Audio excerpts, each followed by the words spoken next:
This podcast is sponsored by nobody. Hey dudes, welcome to Splat from the Past, the only 80s themed horror sci-fi show where things can get totally radical. Now today I will be welcoming the lovely and talented Lisa Harrison. She was married to John Walmsley, who was on the Waltons for many years. And she got to co-star with him on the Waltons near the end.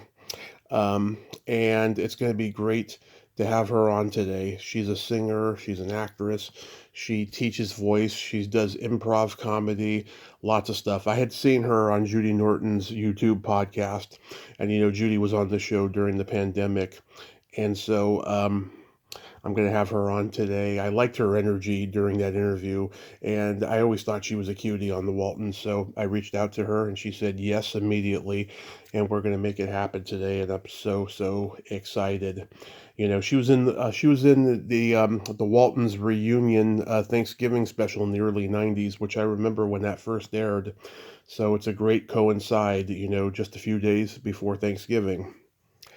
Also, rest in peace, former child actor and past guest Johnny Iman, who played Monk on the short-lived military school sitcom McWeaver and the Colonel. Oh my God. We did a wonderful talk on September 14th, 2022. He was going to the Hollywood show that month, and we had just had a great talk. Go check it out. It's episode number 1599. My heart goes out to his family, just passing away a few days before Thanksgiving. It's got to be rough. It is rough. Also, at midnight on Thanksgiving morning, Thursday, November 27th, I'll be dropping Ask Tommy number 12, where I answer frequently asked questions from both listeners and guests. And it's going to be a toe curler. So yeah, here is my interview with Lisa Harrison.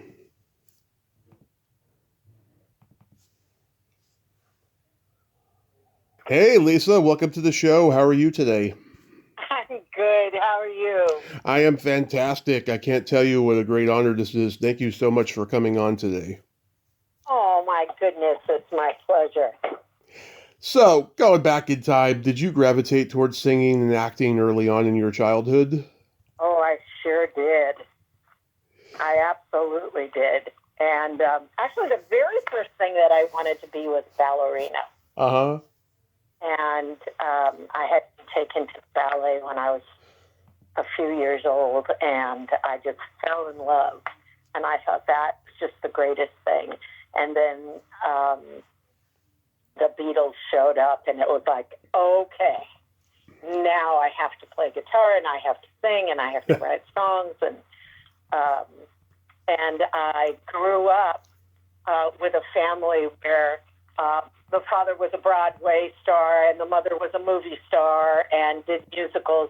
And she was my second mom, and she only had sons. She didn't have daughters. So her two best friends had daughters, so we were kind of her daughters too. And so I thought, I'm just going to grow up and be just like her.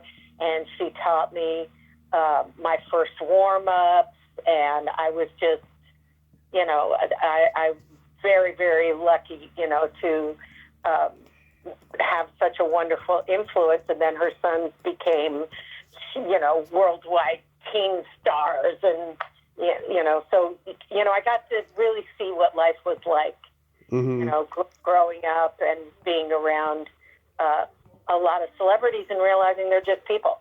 Yeah. It wasn't surprising for me to be around people that I had seen on stage or seen in movies, because I grew up around that. So I was lucky.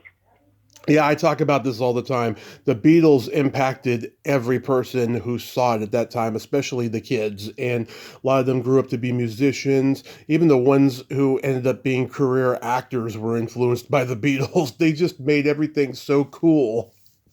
Oh, my goodness. Absolutely. I went to elementary school, and I'd walk around just talking in a British accent because I wanted to be like them. And people thought I was really from England because I loved doing dialects. I drove my poor mom absolutely crazy because I would be doing different voices all the time. And she would say, "Can't you just be normal?" Yeah. Yeah. Love that. But it was really fun because that led to, doing voice work and animation and all kinds of fun things. My mom got to meet the Beatles when she was 10. My great aunt was the head of craft services in San Francisco, and she had connections. And my mom got to go meet them backstage, and she got their autographs. Back then, not nobody really took pictures or selfies, and so she got their autographs. And then my uncle accidentally threw them out. And to this day, she will not forgive him. Like, he came to visit this spring, and she gave him shit for it. Well, she should. You know what that would be worth? Oh, my God. But, Yeah. Oh, she got to meet them. Yeah. How exciting. And to be 10 years old. I was younger. But, oh, my goodness. Oh, my goodness. Yeah. They are the gods. I worship them, all I can say. All music since then has been built on what they did. It's kind of like I Love Lucy. Yeah. All sitcoms since I Love Lucy have taken from that show. Absolutely. Some aspect of it.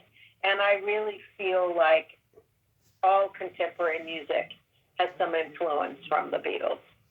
Absolutely everybody. I mean, that baby boomer era of entertainment, it just left an impact on so many people. In the 70s, when SCTV was popular, it influenced so many improv and even stand-up comedians. Yes. I didn't think about that, but you're absolutely right. It really did. Yeah. And I'm just, tonight is the closing night of Paul's tour in Chicago, and I was hoping to win tickets for it, and I really, really wanted to see that show. It's been a long time since I've seen him. Mm-hmm. I was hoping to do it. So, oh well. So were you taking vocal lessons early on? Not early on. I guess starting probably around in junior high is when I started doing musicals. And people saying, "Oh, you have a good voice." And I could sound much older than myself. I could sound very operatic, so people were pushing me to go into opera. Mm-hmm. Yes, at some point in high school, I started taking voice lessons from a professor at UCLA named Alan Gilbert, who was just such a love. And that led to me studying with Lee and Sally Sweetland, who probably were the best vocal coaches in the country at the time. They had everybody, and I just was blown away that I was lucky enough to study with them. And it just opened everything up for me. And people think because you can do something, you can teach it. Mm-hmm. That's not necessarily true. And so people would come to me going, "Oh, I have an audition. I have this. Can you coach me? Can you do this? Can you teach me?" So I went back to the Sweetlands and I said, "Teach me how to teach, because this is too awesome a responsibility when you're dealing with somebody's voice. Yeah. You can really mess them up if you don't know what you're doing." So they trained me to teach, and then I took their technique and have expanded on it. So I have so much fun. I love it so much. Yeah. It doesn't matter whether it's a small child or a teenager or an adult. It doesn't matter what type of music. I absolutely love having someone in front of me, giving them tools and watching them blossom. It's so cool. Yeah. It really is so cool. And then doctors started sending me people to work with that had problems with their vocal cords, and even somebody who couldn't speak and had been traumatized. Wow. By this woman was a teacher, and she was traumatized by her father, who told her to always shut up. Oh. And so she couldn't talk beyond a whisper. And the doctor didn't know whether her vocal cords, were just paralyzed or what the situation was, but she had no trauma around singing. Mm-hmm. And so I was able to get her to sing. She still couldn't speak. So I gave her a song. Do you know musicals very well? Oh, I love musicals, yeah. Okay, cool. Okay, I gave her Nothing from Chorus Line. Uh-huh. And there's speaking in that song. She could speak if it was within the song, but not outside of it. And the more she did it, her brain realized that she could speak. And it was a very cool thing. Well, she wasn't even trying to be a singer. We just wanted to know whether the cords had atrophied or whether she physically could speak, and she could. So it's all kinds of stuff like that, and metal rock people, and opera singers, and pop singers, country singers, Broadway people. It's just so much fun. I love it. Yeah. So after high school, you got a voice scholarship to UCLA? Boy, you do your homework. I did. Yeah. Yeah. But I have to tell you, I also started going to UCLA while I was still in high school. Mm-hmm. Because I thought, why wait to graduate high school when you could start going to UCLA now? So I did 2 UCLA musicals while I was still in high school. I kind of snuck in. Did you have classmates who went on to become successful? I'm sure I did. I can't think of anybody to tell you right now who you would know about. Mostly musicians that have made a living doing that. My friend Dan Navarro. Oh, I know Dan. You know Dan? He's been on the show, yeah. Oh, awesome. Okay, well, all right. So Dan wrote "We Belong" for Pat Benatar. Oh yes, he wrote my favorite Bengals song, "Everything I Wanted." Yeah. Mm-hmm. And I grew up with Susie Hobbs. Mm-hmm. She lives a couple blocks down. Oh yeah, so everybody knew each other back then in the same age group. Yeah, no. In fact, she was Gretel in Sound of Music, and I was Elsa the Baroness. I had her mom on a couple of years ago. I looked for that episode. I couldn't find it. Wow. Oh, you didn't? Oh, I'm gonna send it to you. Oh, thank you. I love her. We did. Oh, this is so cute. I have to tell you. Mm-hmm. Susie and I were talking, and we said we should do a mommy-daughter lunch and get our moms back together. They haven't seen each other in so long. So we planned this lunch, and we invited our moms, and they were adorable. Yeah. We were giggling at watching them catch up and giggle like little kids. Yeah. It was so much fun. I adore her. She's wonderful. Yeah, that is so wonderful. Yeah. Do you know John Massari? I don't think I do. He's composed music for horror movies, but he got the Frank Sinatra Award at UCLA in like 79 or something. And it's funny how Old Blue Eyes himself presented him with the award, and then he goes on to have a career doing music for B horror movies. Oh, funny. Now, when you won the Sinatras, wasn't that a vocal award, like a singing?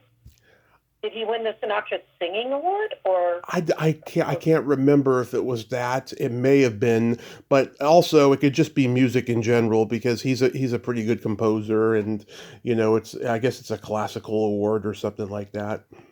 Well, before I started UCLA, my future roommate Kathy McCarty won the Sinatras, so I was there when she won. And Sinatra walked right by me, mm-hmm. for entourage. Mm-hmm. Oh, my gosh. Talk about someone who had charisma and an aura around them. Mm-hmm. It was palatable. Yeah. And, oh, my goodness. It was, Yeah. I don't know if you call that star quality or what, because I've been around a lot of movie stars, and I never felt anything like I did walking by. They're stars for a reason, and you know it when you're in their presence. It was incredible. Yeah, it's really interesting, and people that as a little kid you loved, and like Jim Backus. Oh, Shirley Jones was doing a movie with Jim Backus and all these other big movie stars. We didn't care about any of them. mm-hmm. We wanted to see Mr. Magoo. Yeah. So Jim Backus came in her dressing trailer, and he did Mr. Magoo for us, and we were thrilled. But there are other actors that we loved that did children's, stuff kids would love. Yeah. And we met them, and we were terrified. Yeah, I can imagine. Like we'd go, oh, that's dangerous. So it is interesting. Not everybody is what their persona is. No, and he was a better actor than people realize. I mean, he was James Dean's dad in Rebel Without a Cause, and he did a really good job of playing that stern father. Great and lovely man, as I remember. I was pretty little, but I, was so impressed, and that was not always the case. Right. So, yeah. Were you doing any theater when you were in college? Gosh, before that, yes, I would do not only stuff in school, but I would do, whatever theater I could get my hands on and do that. And then I do not know how I became the musical director at Theater of Palisades for Spoon River, and had to learn how to write in alto clef, which I didn't know existed, Mm-hmm. for the violist, Steve Sloan, who went on to become a world-renowned conductor. And I thought, I was in charge of him, and he's just become this, exploded, gigantic musician. Yeah. So, yes, I love doing theater. I love it, love it, love it. I just did a Jeremy Kagan play. Oh, yeah. And that was really fun. And now I guess rehearsal started at the end of this month, but next month I'm doing another play, and love doing that. So, yes, I keep up with that. That's really fun. Nice. So, did you join, I know you were in an improv group. Did you join it after college, or were you doing it later? After college, when did I do, it was called Caltrans. It was one of those situations where I saw them perform Mm-hmm. and went, I have to be a part of that. That was so incredible. Everything that they did, not only did they improvise scenes, they improvised songs, and I've only seen it with this group, they improvised choreography where they were all doing the same thing. And I thought, oh, well, they must have set that earlier. And they didn't. There is actually a way to take a group of people and get them to do the same thing. It's a trick. But I went, I need that. I need to be a part of it. So I started studying with them, and then they asked me to be part of the troupe. Mm-hmm. And do you know Barry Pearl? Oh, yeah, I know Barry. Okay. Well, Barry was in the troupe with me. Barry and I did a musical called That Other Woman's Child. We did it in Hollywood. Did we do it at theater? I forget which theater. I'm not real good at remembering. When I'm done with something, I just kind of forget it. Yeah. But we did this great original musical together, where we were promised to each other, and and he played this really funny, geeky guy, and so I have known Barry. I was one of Barry's very first friends when he moved to LA. Yeah. He was engaged to a friend of mine, and it didn't work out, and we all kept Barry. We haven't seen her in a million years, but our group of friends, we held on to Barry, so we're really good friends. Yeah, he's a good guy. and very talented too. Um, so how do you come to meet is he still your husband, John? He has not been my husband for over 20 years. Okay. So So how did we meet? yeah. A friend of mine had done a guest spot on the show, and they became friends, and they actually went on a couple dates, I think. Mm-hmm. And it was hiatus, and John had gotten mono. Mm-hmm. So he was staying with his parents to recoup. And she was, my friend Sherry Hersey was my roommate at the time, and she said, "Hey, I'm going over to visit John. You want to come with me?" And I said, "Sure." And what I remember about that day is he put his hand out to shake my hand, and skin was hanging off his hand because he had high fever, and he literally peeled his skin off. Oh my God. That That's was hilarious. my introduction to John. And we became friends, and we had acting to talk about and music to talk about. And we, hung out together really with a group of people. Mm-hmm. And I remember we went to see a musical together with two other people. Mm-hmm. And this is before we were together, when we were just friends. And it was my old boyfriend, my first official boyfriend, and this other girl. And so the four of us went to this musical, but my old boyfriend and I, even though he broke my heart, anyway, we kept calling each other babe. And so John thought maybe I was still, I was together with this other guy. And I was like, no, I'm not. We're just friends. And so anyway, one thing led to another. And, we got together, and we were together for, almost 29 years. Wow. And it was love at first sight. And did you know he was on the Waltons? Yeah. Okay. I did. Wow. I did. I watched The Homecoming and had watched the show, so I did know. And I knew that he did music too, because he did music on the show. And did you two begin singing together and all that? He did. And I'll tell you something about John that I don't know if you know. What impressed me so much is he was the voice of Christopher Robin. Oh yeah, on Winnie the Pooh. Yeah, so he goes, "Silly old bear," because he's English. Yeah. A Lancashire lad. And but he's been in America since he was 2.5. Now he lives in England and has for a while.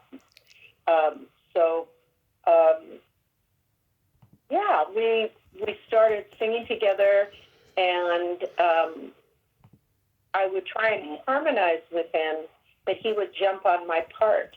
He didn't know at the time how to hear something and stay on it. If he heard another part, he would jump to it. So I taught him how to harmonize and how to hear the part he was singing, and stay there while listening to another part and not be thrown off. So I was able to show him that. And then we did some songwriting together, and we put a band together. We sang all over the world together, and had a beautiful daughter. Mm-hmm.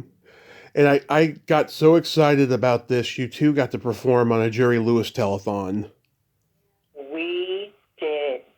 You know what's funny? Because, I told you, I said, I just don't remember things. Like, I do it, and then I'm ready for the next thing. Yeah.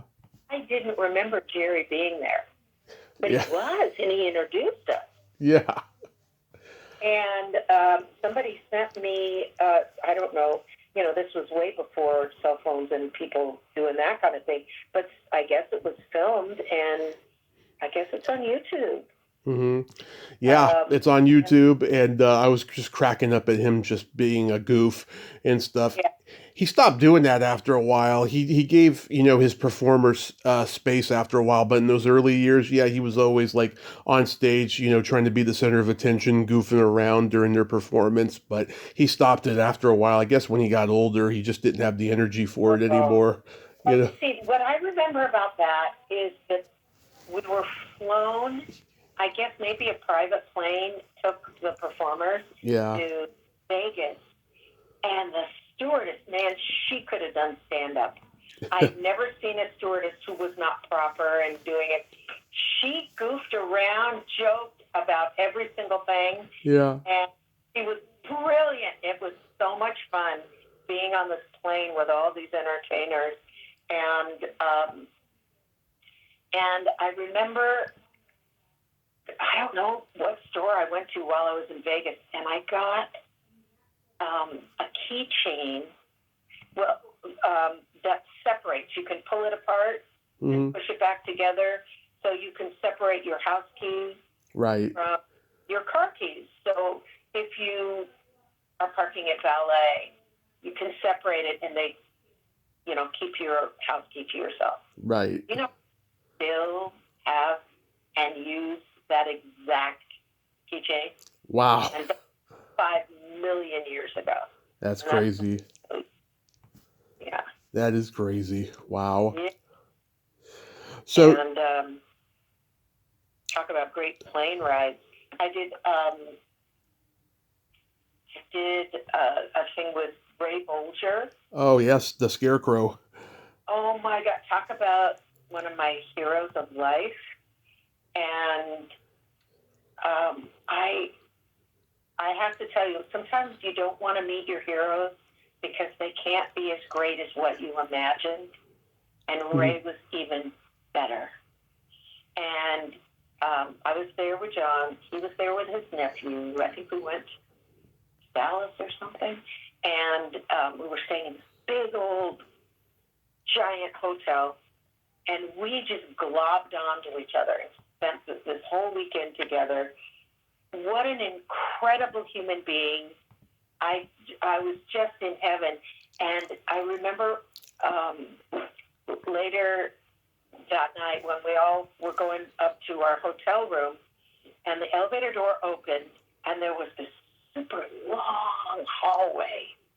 And spontaneously, this was not talked about, not planned, we all hooked arms and sang, "We're off to see the wizard, the wonderful Wizard of Oz." And we skipped down this long hallway. Yeah. I thought, thank you, God, you can take me now. I am so happy.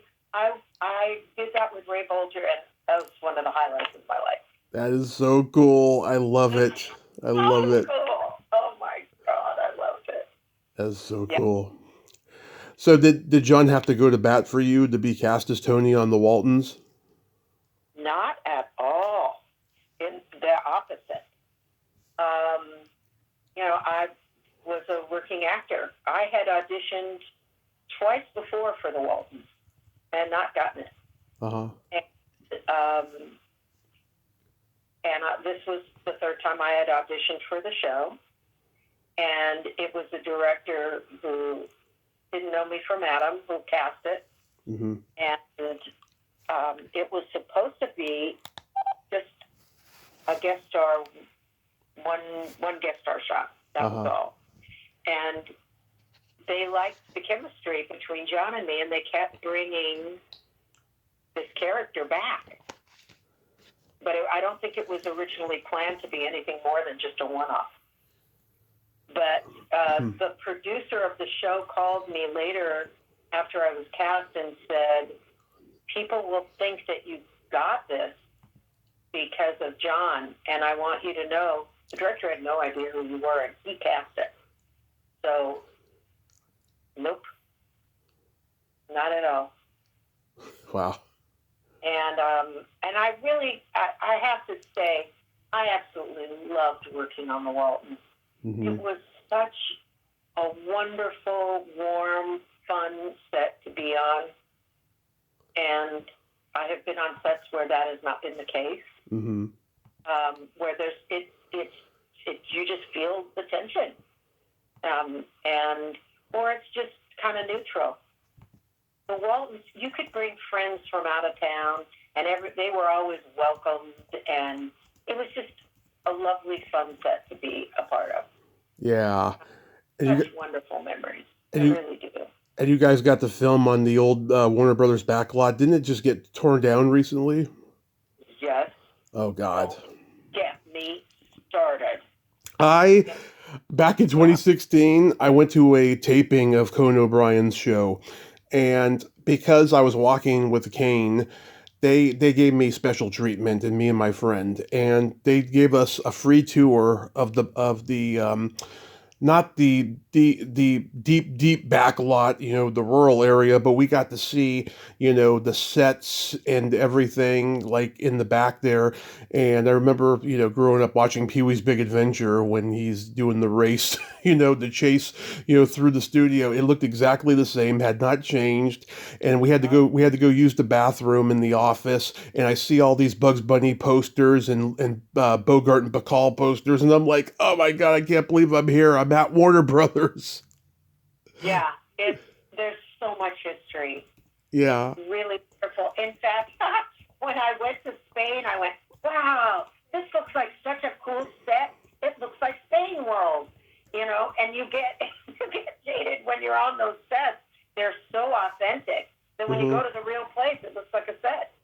Yeah.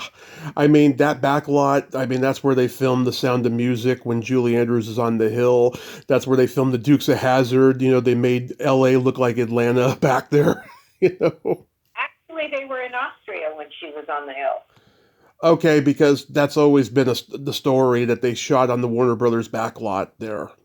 No, they were in Austria. Okay. They actually were, and they had to deal with the weather, and it rained, and yeah. I'm a huge Sound of Music fan, and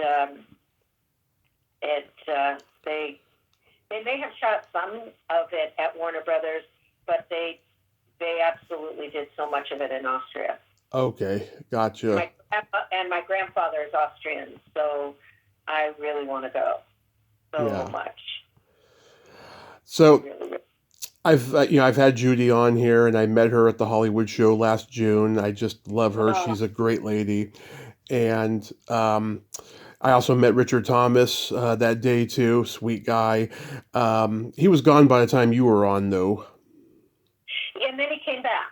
So we did work. We did end up working together. Okay. With the other John Boy that they hired to replace Richard, which was so ridiculous. Yeah. And then I worked with Richard when he got back. But we were friends, and I absolutely was good friends with his kids. And we had some fun times. His house was a fun place to be. It really was. We had some good times. Yeah, I was good. When my daughter was born, he came over, and he brought her a little sterling silver bracelet. Mm-hmm. And it was the very first thing she ever held in her whole life. As a newborn, she was able to grip onto this little bracelet. That was the first thing she ever held, and that was from Richard. Wow. Yeah, I was going to go meet David Harper, but I got overwhelmed with talking to so many of my podcast guests at that convention that I didn't get a chance to, but I will meet him next time if David so much. Yeah. I really do. I haven't seen him in a while. I'm not sure if he moved to Orange County or what, but we used to not live too far from each other, and there's just magic in David. I just love him so very, very, very much. He's a really special soul. I hope you get to meet him. Mm-hmm. And hopefully I'm going to talk to Mary McDonough soon. We have a mutual friend that's connecting us. You know John Putch? You know Putch? I know Putch. Yep. He's been so good to me. He's connected me with people. He's just the greatest guy. Will you send send him my love, please. I will. I have not talked to him in a long time, and I just adore him. And when I remember being over, I can remember this so clearly, being over at Don Petrie's house, and Putch, who Mary McDonough always calls Pooch. Yeah. Mary always calls Putch Pooch, so I would call him Pooch. And he didn't know that John had done Winnie the Pooh. And Yeah. when he found out, he was like, "What? Winnie the fucking Pooh! Yeah. Winnie the fucking Pooh!" He was so funny. I adore him. Yes. He's great. I'm so glad that he's helping you out because he's a really good guy. Very good guy. Yeah, it's very rare for nepo babies to be good people too. A lot of them are so self-involved and trying to get out of their parents' shadow that they just don't take the initiative. But John does. He is just a wonderful guy. He is, and it's very interesting because having grown up around a lot of celebrity and being friends with the children of very, very famous people. Mm-hmm. People think it's all perks. And I have to say, there are a lot of perks you get when you are the child of a famous person. Mm-hmm. But it's not easy. It's not. Because you are constantly being compared. And are you as good looking? And are you as talented? And are you as successful? Right. There's a lot of things that are really tough about having to live up to all that. Right. And what happens when you surpass your parent? That was a situation that was really tough. When David Cassidy became more famous than Jack. Oh, yeah. That was hard because Jack never got all the recognition that he deserved because he was incredibly brilliant. More brilliant than I ever even realized until high school. And then Jack, I brought my friends from high school over and he directed a scene for us. And my jaw dropped, and I've known him my whole life. And so, sometimes it's hard. Yeah. And so it can go, both ways.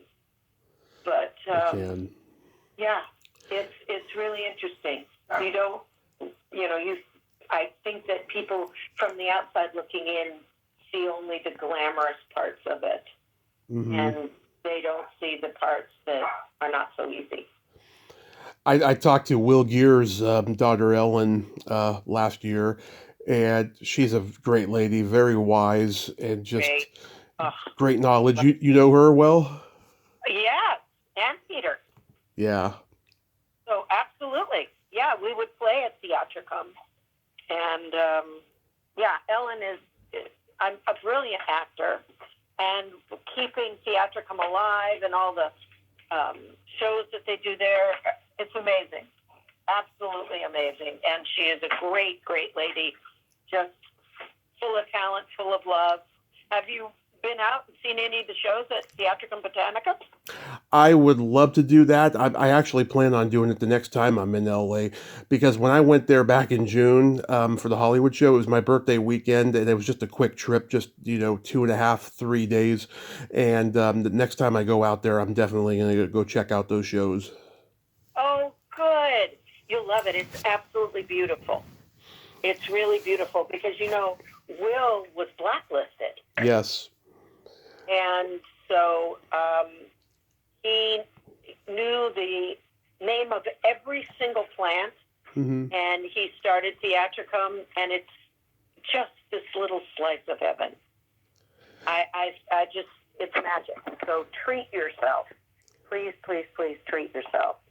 Yeah, she told me the whole story behind that about him being blacklisted and how he bounced back. Yeah, so many great actors from his generation had that happen to him, and a lot of them did get to bounce back. I mean, look at Henry Fonda; he bounced back in a huge way. I mean, he was always iconic, and he got to do great work, but so many people didn't. Yeah, very true. A horrible time in our history. And Yeah. I think that's what gives me hope about what's going on now, is that the McCarthy era was before our time. But America survived, and so I have that hope that we will be able to survive what's going on now. I hope so. I really do. It's a frightening. I mean, never in my wildest dreams, did I ever think we would be fighting for our own democracy, and that, an authoritarian monster could be in charge and put other monsters in charge. Yes. I'm praying for aliens to come suck out all the bad people and take them off somewhere into space, so we can have some sanity and love and caring and unity. Unbelievable. I agree. I noticed Jennifer Jason Leigh was in an episode of the Waltons that you did called The Pursuit. Do you remember anything about her? Maybe slightly. If I remembered anything, I thought she was kind of quiet and shy. Yeah, she's known for that. I wouldn't say I knew her. Yeah.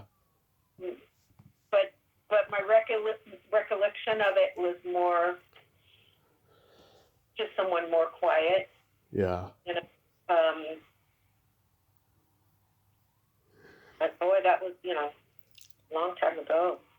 Maybe she's vivacious now, and, I don't know. I've seen her do interviews. She's very introverted and stuff. Oh. She's just one of those people who's extremely talented but very shy off stage. I think a lot of people are. Like, I've heard Steve Martin is really shy and quiet. Yeah. And then, camera goes on and he's a wild and crazy guy. Yeah.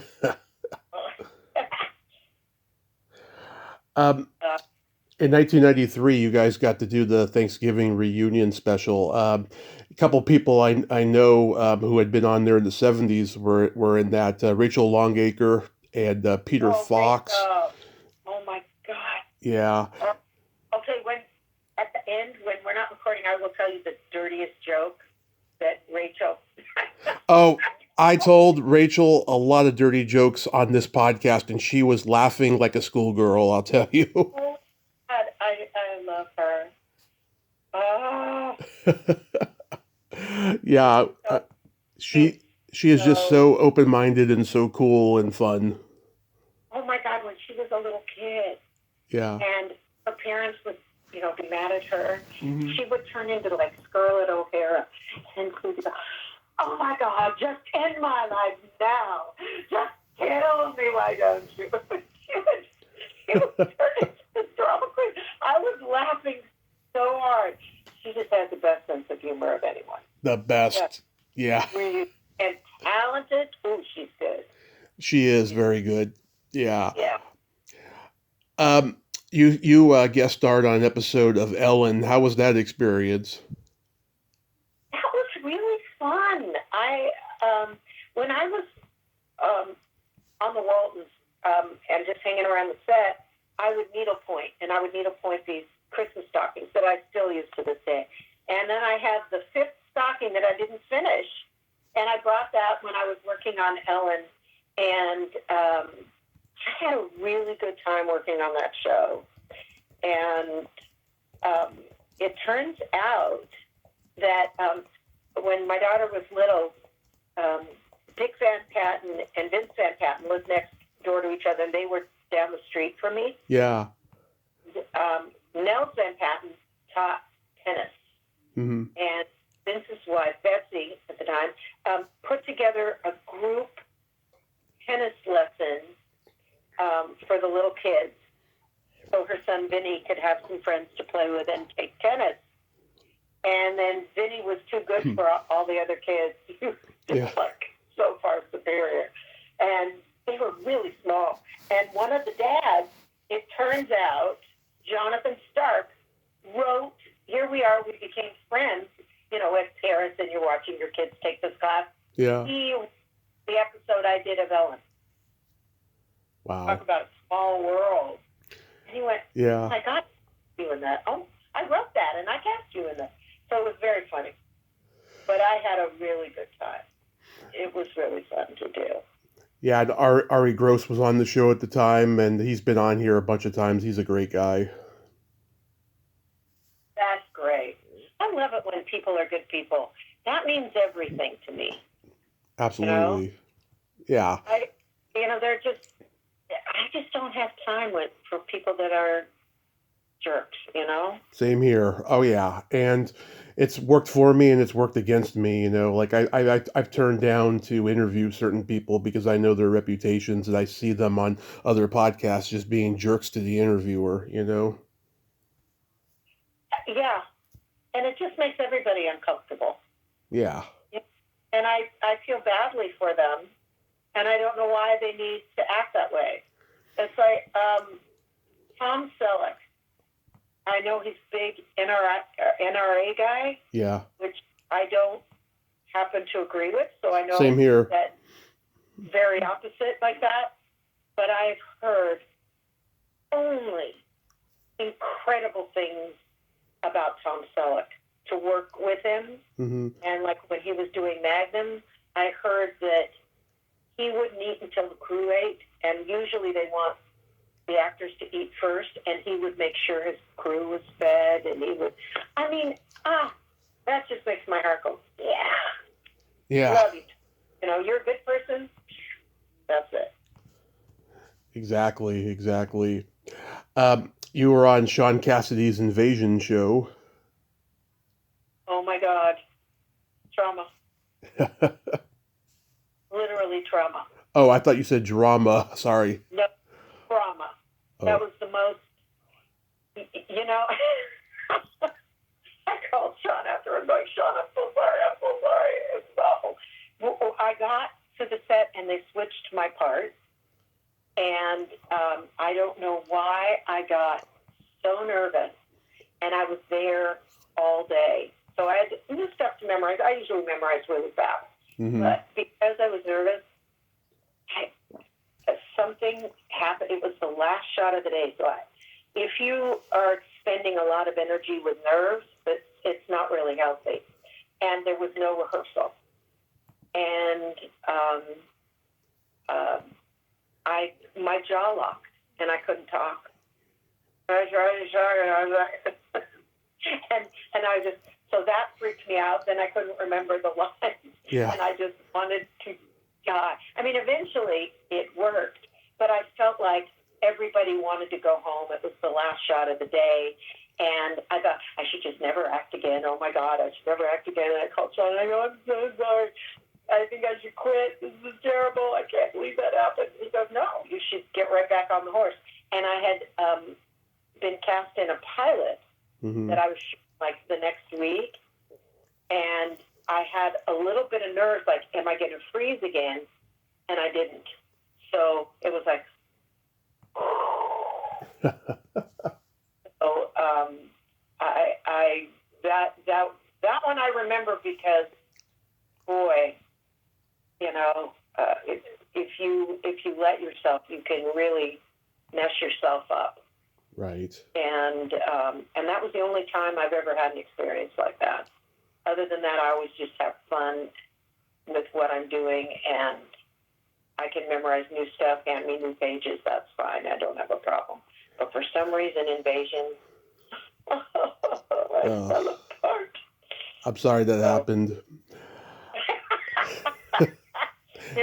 So it's one of my war stories that I walked through fire and somehow survived. And I can laugh about it now, but oh boy, I was terrified at the time. What about the Superman Returns experience? I don't even remember that. Really? I really don't. I know that was probably almost 20 years ago. Yeah. But I had a funny instance where this man came up to me and told me how good I was in this movie. And I said, oh, well, that's very sweet of you. Thank you. But I think you have mistaken me with someone else. He goes, no, you were really good. And I said, I really think that, you're thinking I'm someone else. He goes, my wife cast you in it. And I went, oh, well, then thank you. I mean, I had totally forgotten I had done that movie. And so, yeah, sometimes you do it and then you totally forgot. I remember the audition for that movie, though. It's called Emerald Forest. And I remember walking in. The Emerald Forest? Yeah. With Powers Booth. I love that movie. I just reached out to John Borman's son who played Tommy, the lost kid.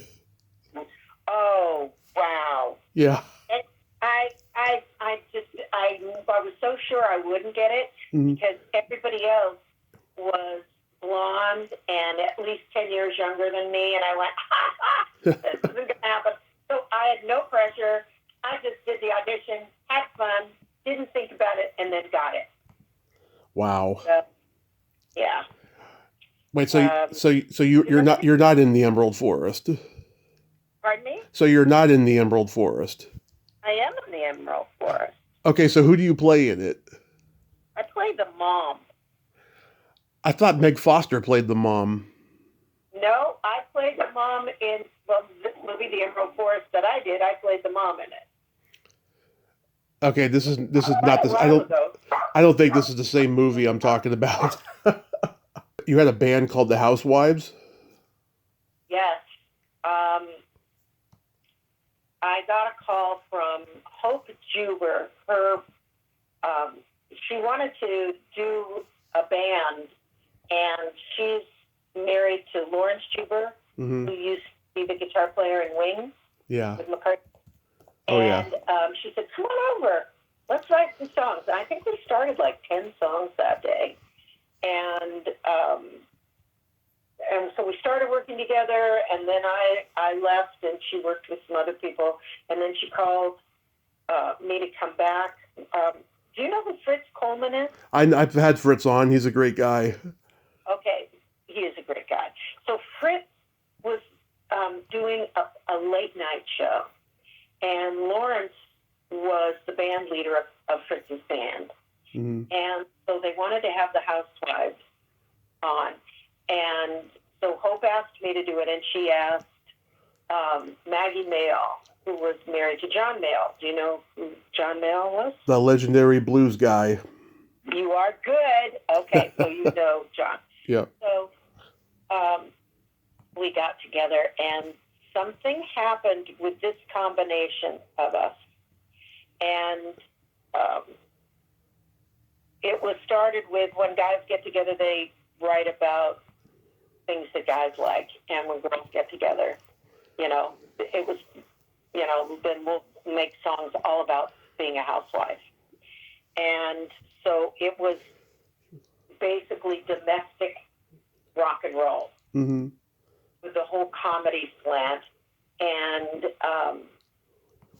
on stage we had so much fun, and we did a lot of TV, a lot of live national TV, and we did Oprah, and made an album, and it was,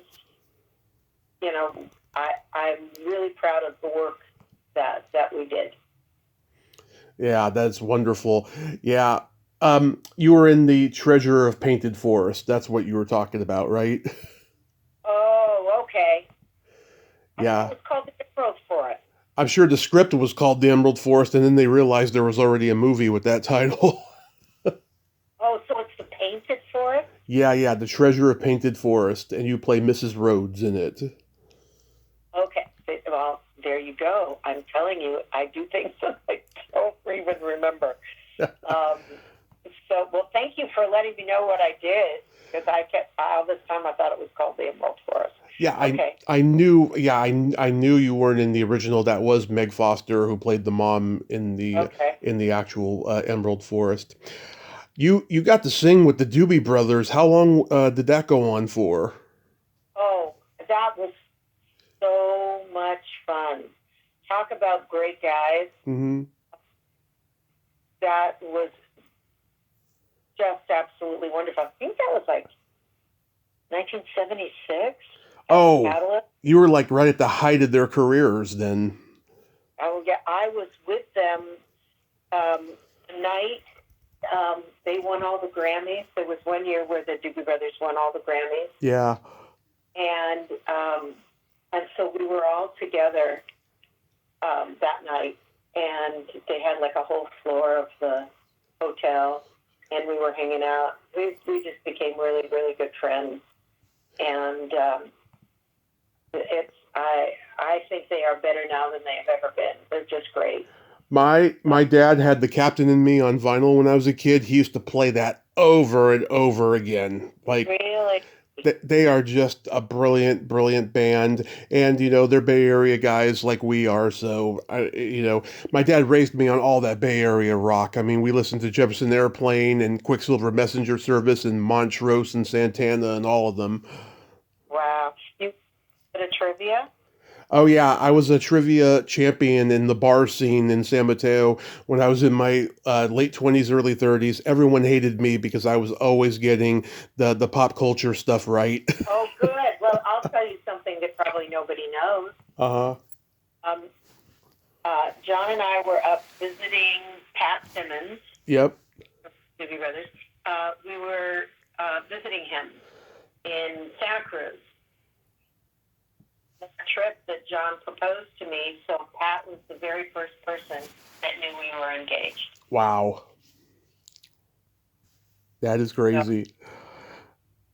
There's a little bit, a tidbit that no one knows but you. Well, I do know that John was Richard Marx's guitarist for a while. Did you guys spend a lot of time with him? Yeah, I knew Richard before he put a band together and went out on the road. Cynthia Rhodes and I were good friends, mm-hmm. and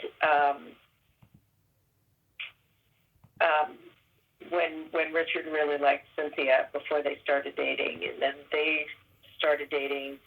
So I guess I spent a good amount of time. I saw him not too long ago.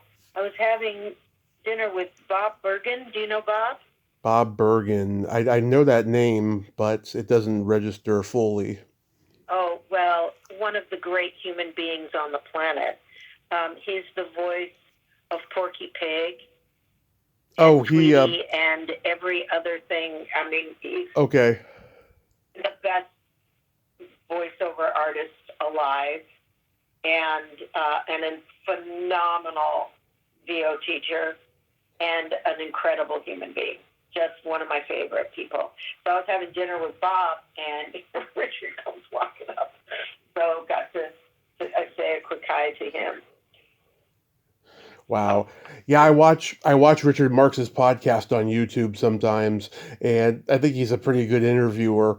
And when I was a kid, I used to see his video for Don't Mean Nothing all the time on MTV, and it's one of my favorite songs. I used to sing it around the house at the age of 4, and I think it's the most honest and hard-hitting song ever written about Hollywood. And it's amazing it was a huge hit because it's pretty much an anti-Hollywood song, and yet he's still there and he's still like embraced by people. Yeah, I love that first album. I love all those songs. It was very funny.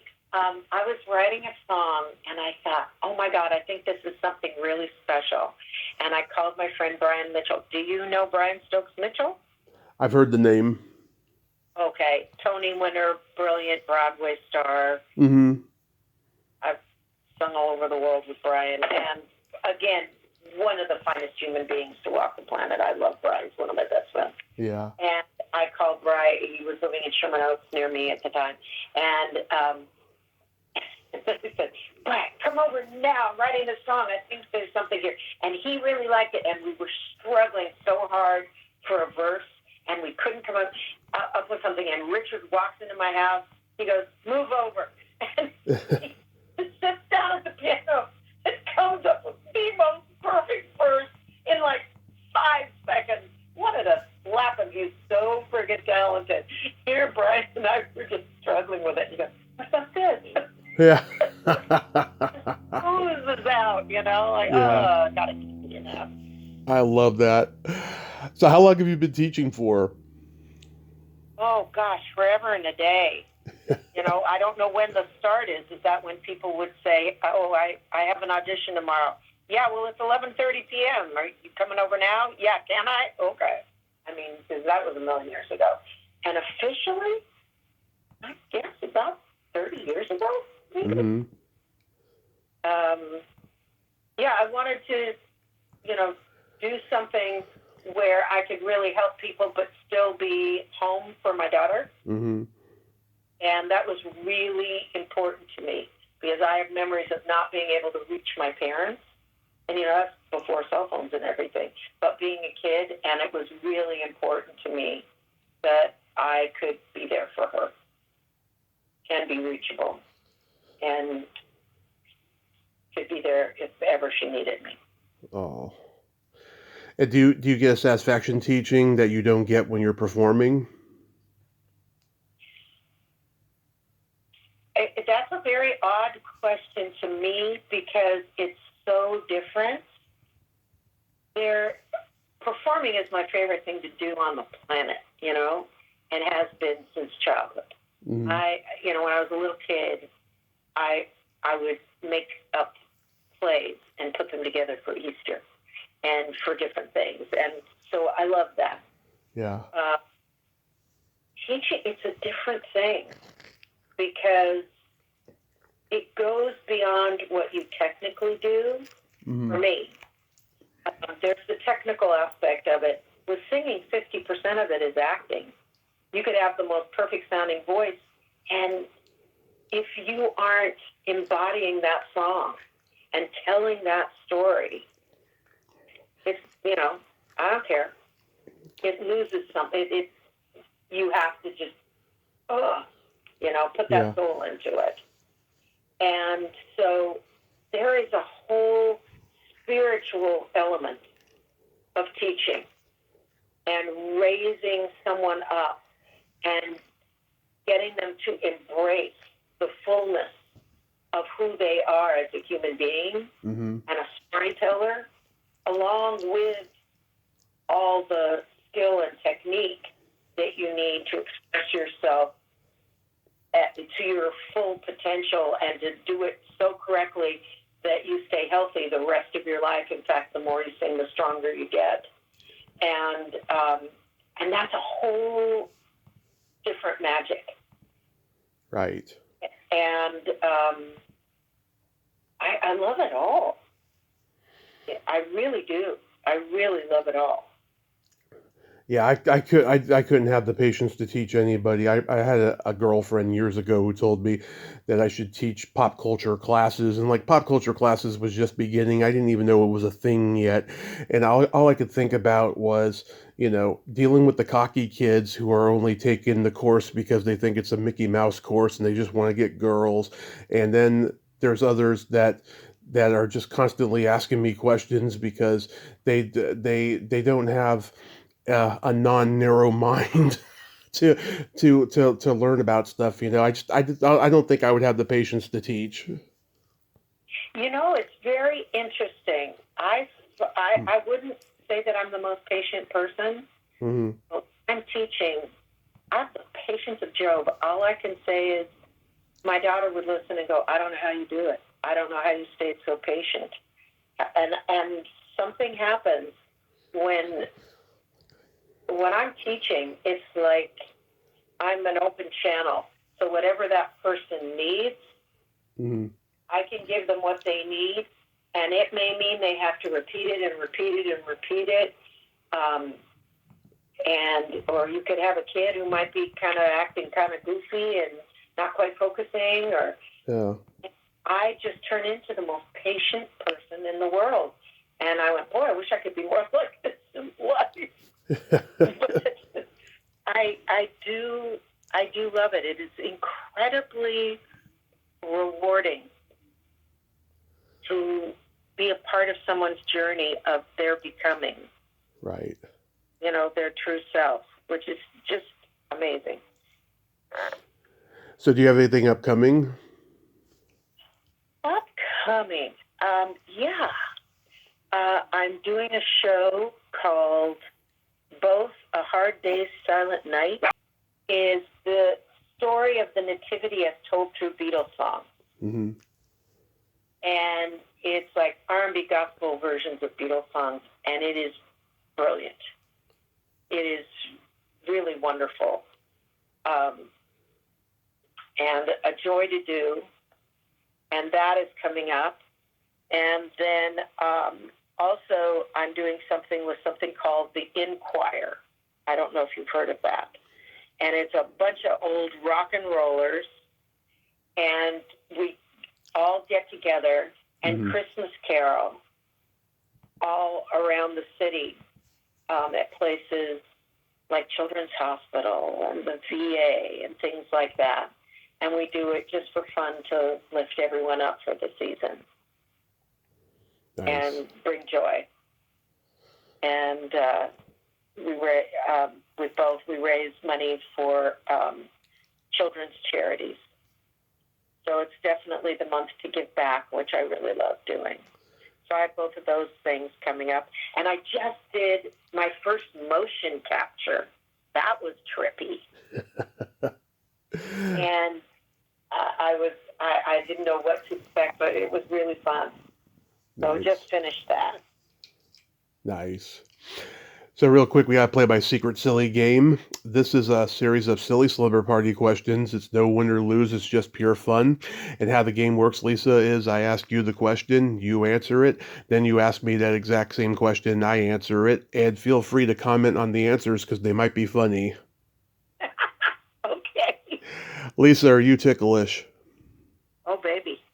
Yeah. Are you ticklish? Yep, I get really squirmy when I tickle. I'm baby ticklish. Sometimes with tickling, if someone tickles me, I try to I'm tensing up. I'm not ticklish, and then I just melt. And yeah, and it also depends where you're being tickled. Yeah. Is your belly button an innie or an outie? Oh, definitely an innie. What about you? It is also an innie, and it's very deep. I call it the bottomless pit. You find interesting things in there? I do, yeah, mostly lint. There you go. Oh, gosh. What color are your toenails painted? Ooh, peacock blue. Love it. What color are your toenails painted? They are brown with a clear coat. It's the Thanksgiving color. Oh, it is. But you should add some burnt orange in there. Maybe do some stripes or something. I did an orange color for Halloween, so I kind of wanted to move on. Okay. What would you say is your best personality trait? Oh gosh, there's so many.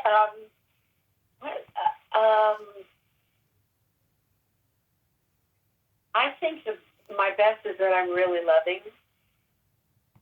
I can tell.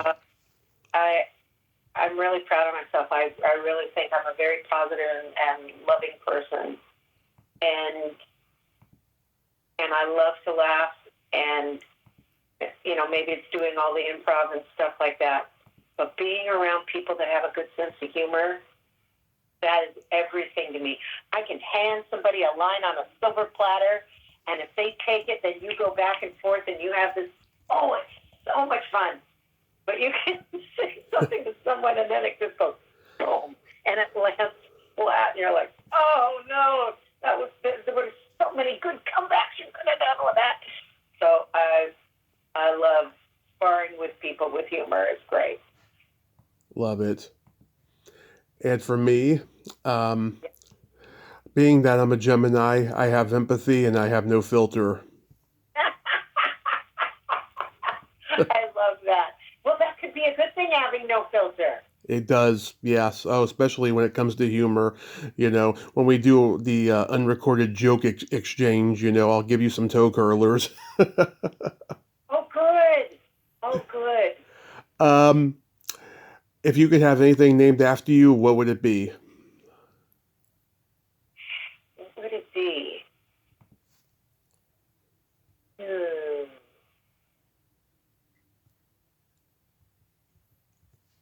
Gosh. something that would create peace and protection for the earth and animals. Love it. And humans. And I don't know really what that is. I was going to say my idea for the national or international pipeline, which is a project I really would like to see come to fruition, bringing water from places where there's too much into places that do not have enough, and protecting animals, since we are the cause of so much of their destruction. Yeah. They need our attention and our protection, and so something like that, I would be honored. Yeah. Or like Bazooka, it could be bubblegum. Lisa's bubblegum. I don't know. There's always that. I love it. Yeah. And for me... What about you? Yeah, what would you want to be named after? Get ready for this. No filter here. A vibrator. Really? Yep. Really? And what shape is this vibrator? I get asked that all the time. It would probably just be a regular size, or maybe even a line with just like regular or pocket or whatever. How large is regular? Oh, just a big one, a little one, one that fits in your pocket. It don't matter. They all come in all different sizes. And what colors? Pink, purple, maybe, various polka dot colors, like in the 40-Year-Old Virgin. Hey, look, it's Dr. Seuss's penis. I really mean this. And does this vibrator do anything unusual that other vibrators don't do? No, I mean, it'll probably come with a clit sucker. Okay. But that's about it. But it doesn't play music or anything? And play music? I never thought of that, no. It senses when you climax and then music comes out. Could do that, I mean, some vibrators have, fake jizz in them. That I don't know. I must say that, but that would be funny to do. It would be, yeah. And then my favorite question, is there a stinky smell that just makes you gag? Well, you were talking about belly buttons. The lint that comes out of that thing stinks to high heaven. They do. They do. It really smells awful. Yeah. And what about for you? Either farts or feet.